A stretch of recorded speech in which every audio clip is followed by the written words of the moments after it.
Ana südü məhz evladların, uşaqların dünyaya göz açması və sağlam həyat yaşaması, sağlamlığa başlaması məhz ana südündən asılıdır. Ana çox gözəl, düzgün qidalanmalıdır ki, evladlarına da sağlam süd vermiş olsun. Məhz süd nə qədər çox olarsa, uşaq da 2 yaşına kimi süd içməlidir və keyfiyyətli süd. Sözsüz ki, bütün sağlamlıq bundan başlayır. Bunun üçün nə etməli? Bir neçə reseptdə sizə deyəcəm, əziz gözəl analar. Yaxın oturun. Kündütün unu və təmiz doşab qarışığı ana südünə fayda verir və çoxaldır. Üzüm yemək bu mövzuda sizə gümrahlıq, çox gözəl, müsbət təsir göstərəcək. Raziyananı suda dəmləyib, təmiz bal əlavə edib qəbul etmək ana südünə güclü fayda verir.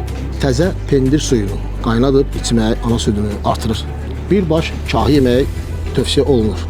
Pişmiş noxud ana südünü artırır. 10 qram pambıq toxumu əzvəcdə yaxşıca əzib, qəşəng yağlı südlə qarışdırıb içmək ana südünə çox güclü fayda verir. Ana südünə ən yaxın südlərdən sayılan isə keçi südüdür. 2-3 yaşından sonra böyüyən uşaqlara mütləq şəkildə ara sıra keçi südündən istifadə edin. Ümumiyyətlə uşaqlar 10-15 yaşına kimi süd nə qədər etsə, o qədər gümrah və sağlam böyüyəcəklər. Bəs evladlarımızın sağlamlığı analar sizdən asılıdır ki, qidaya fikir verəsiniz. Çalışın uşaqlar bolluca süd içsin. Ana südündən isə sonra fərqli yağlı inək südü, uzun qulaq südü, keçi südü, camış südü və uşaqlarınız daima sağlam, gümrah və güclü olacaqlar. Sağlam olun dostlar.